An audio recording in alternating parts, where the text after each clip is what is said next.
High school student visits prison, catches inmates in the act. He was cornered, stuck between the back of the door and the wall. His heart pounded as he hoped he wouldn't get caught. Listening intently, his breathing slowed. He didn't want to think about what would happen if they knew he was there. Suddenly, his eyes grew wide and his stomach dropped. He had to act fast. 18-year-old Cyan Green was in his final grade in high school. He was a quiet student with good grades. No one ever had a problem with him, until now. Cy was attending Palma School, one of the most elite high schools in the Californian state. He moved there in second grade, as his parents wanted him to keep out of trouble, but that wasn't the case. Everyone there came from privileged backgrounds, but Cy was different. His parents worked hard to afford the monthly tuition of $1,200 so that he could go there and be surrounded by better friends who had their heads screwed on tight. Unlike Cy's old school friends who got caught up in drugs and theft. They hoped Cy would make smarter decisions by going to Palma School, but the unexpected happened. The school had more programs than most. One of which was the reading group program with Soledad State Prison. It was introduced as a form of correctional training for the prisoners and young boys, but it veered off course. Although many parents didn't like the idea, Cy's parents saw it as a good opportunity to remind their son to stay on the right path.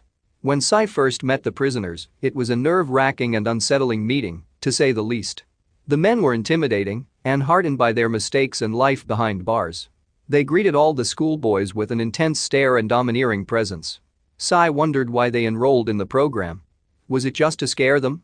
As the weeks passed and Cy began to get to understand the program and the inmates a little bit better, he started to relax. He was no longer afraid to speak up and talk with them without avoiding eye contact and lowering his head to the ground. He was one of the first students to actually form a bond with them, or so he thought. As far as Cy knew, they were all friends, which was why he didn't understand once they began to act differently towards him. At first, he thought it was nice when they asked about him, where he came from and his family, but now, something felt odd. The more Cy told them, the more coy and suspicious they began to act.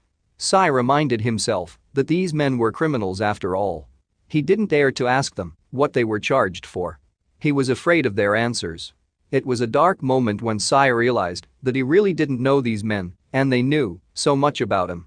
Maybe the other students kept their distance for a reason which was now becoming clear. It was just a feeling, but he knew it was true. They were talking about him. He watched them stare at him from a distance as they talked amongst themselves. When he'd ask what they were talking about, they'd reply nothing with a smirk. Cy could tell they were planning something, but he could never have imagined what. As the group's recess bell rang and Cy's classmates began to mess around the gym hall where the reading group took place, Cy left the hall quietly to go to the bathroom. But just before he was about to leave again, he heard heavy footsteps coming towards him. Instinct told him to hide. He jumped behind the open door as a group of inmates walked in. He wasn't supposed to be there. He was cornered, stuck between the wall and the back of the door. He had no choice but to stay still and hope he didn't get caught. He listened with wide eyes as the inmates talked about him. They had been planning it for weeks, hoping to catch him off guard. His heart pounded as he stepped out from behind the door. He walked up to them. "Are you serious?" The inmates were surprised to see him. They wanted to be the ones to surprise him. "We already talked to your principal, Cy. It's a done deal." Cy broke down in tears and gave the men a hug when they told him that they had gathered enough money for a scholarship for Cy. They had learned of Cy's background and his father's current health issues that meant he wouldn't be able to afford to keep Cy in Palma School for the remainder of his final year. The inmates really valued their time with the school kids and wanted to give back to the school and the program that had helped them out a lot and gave them something to look forward to. But how did they raise the money? They work for 8 cents an hour in prison, so they had to be creative. However, one inmate gave Cy his entire monthly savings. They raised the remaining money through other donations and fundraisers. In the end, they had raised $30,000 for Cy's family to see him through high school. Cy graduated with top grades and used the rest of the money to go on to college and study sports broadcasting. He was eternally grateful to the inmates and kept in touch with them.